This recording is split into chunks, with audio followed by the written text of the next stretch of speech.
I'm going to walk you through how to use our rack builder to build your Hydra or Manticore rack. I'm Kevon, founder of Bells of Steel. Let's get into an overview. Bit of quick housekeeping. So I've got a 4-post Manticore and a 4-post Hydra behind me here, but the steps are going to be similar, almost identical on both of the rack builders. And while I'm going to be talking about the 4-post in this video, again, the steps are similar for, let's say, a 6-post or a flat foot. This is just kind of to give you an overall idea of how to build a rack and exactly what each step entails to make your building experience better. I'm going to start off with the basic foundation of it, which is the height. And so there's 4 different options currently, 108 inch, 90 inch, 84 and 72. And to make it simple, 108, that's typically only used in commercial facilities because it's extremely tall. Most people don't have that kind of height to work with in their homes. And then a 72 is mostly limited to people who absolutely need a 72 for height restrictions, typically in a basement. That's what I used to have. But you're going to want to be lean towards a 90 if you can fit it. But 90 and 84 are the most popular. And the reason that's nice to have a bit more height is depending how tall you are, having that extra height on the 90 allows you to do the full pull-ups without having to tuck your feet up too much, which is kind of awkward to do. And then when you go into the depth, that's the depth of the actual cross member this way. And we've got the 43, the 30, and the 24. And the 43 is kind of like the roomiest, the most, takes up the most space. A 43 and 30 are most popular. 30 is like still enough space, but you need to be, more aware of your surroundings when you're squatting or unracking. And then 24 is quite tight, and I probably wouldn't recommend that to beginners because of how tight the spacing is on the depth. And then next, you can go into the actual rack width. And so we do have one option of a 41 inch width instead of 43. And to be clear too, I'm talking about the width of the middle piece here. So when you add in, there's still an extra 3 inches to be added on each side from the cross members themselves. And 95% of our sales are 43 inch width, but some people like 41. And the reason people like 41 is it gives you a couple of inches of extra clearance space when unracking and re-racking a bar. Some companies will have a 41 inch width, and some companies like us will have 43. I'd say overall 43 is probably more common, but yeah. I'll touch on color real quick. We offer a few color options as of the time of this video, but we are not sure we're gonna continue with that just because colors are a lot of extra work in inventory. So yeah, you can select your color and that will change the color of the entire rack. And yeah. Next steps is the pull-up bar and the back cross piece. So I'm going to talk to you about them at the same time because there's some overlap on them. So first off, you don't actually need to do a pull-up bar and a back cross piece. You can just get a single pull-up bar, put it in the middle of your rack, and that will work. Now there is a little bit maybe of stability, you lose out a little bit on stability. And a little bit on the structure, maybe a little bit more wobble on your rack, but it is still safe and it's definitely an option you can do. But if you are going to do a back cross piece and a pull-up bar, you've got multiple options for our pull-up bars. Our straight pull-up bar, our multi-grip, these are the 2 most popular, the tried and true.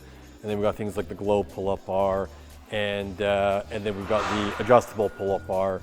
So really just comes down to personal preference, but I can say that these 2 are the most popular.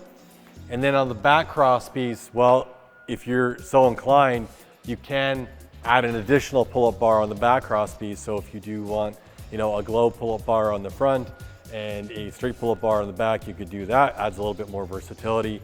But typically a back cross piece is going to either just be a 43 inch cross member or we have like our logo back cross member that just has a little bit more aesthetic to it.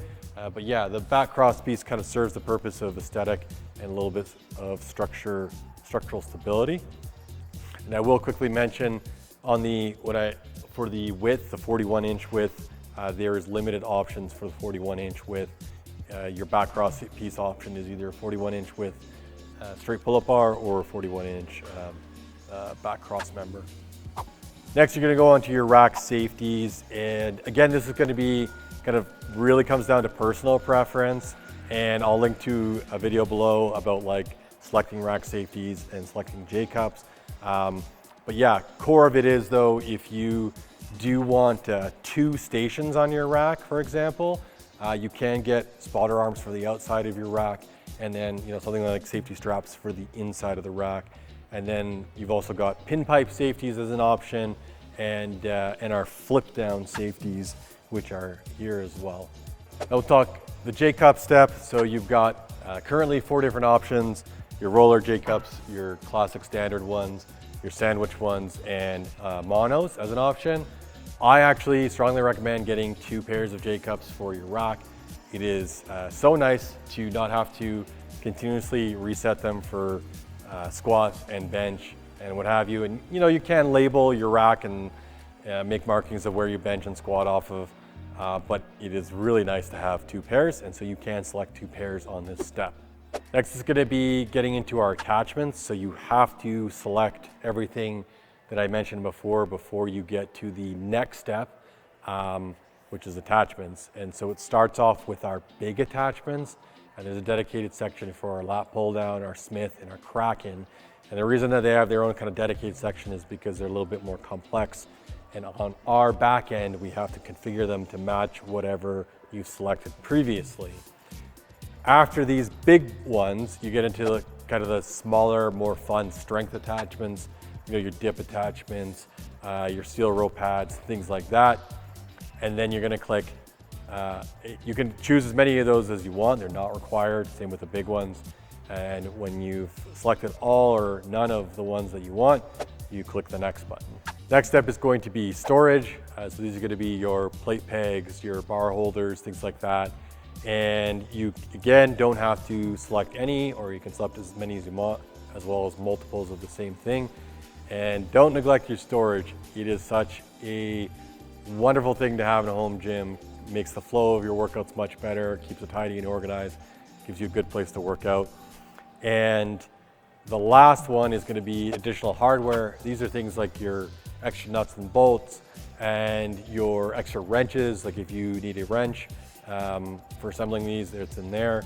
Now, and then the last thing is most important thing in that section, I'll call it, is mag pins. And so our Manticore attachments for the most part come default with mag pins, but our Hydra does not. And I can say from personal experience, training here every day, assembling things, taking them apart, mag pins are a real treat to have in your home gym, so don't neglect them. And there you have it. It's as easy as that to build the rack of your dreams. And if you do need any help, not only do we reply by phone, email, but you can book a call. I'll link to it below with our showroom staff and have a showroom person from Bells of Steel virtually show you through our rack options and help you build the one of your dreams.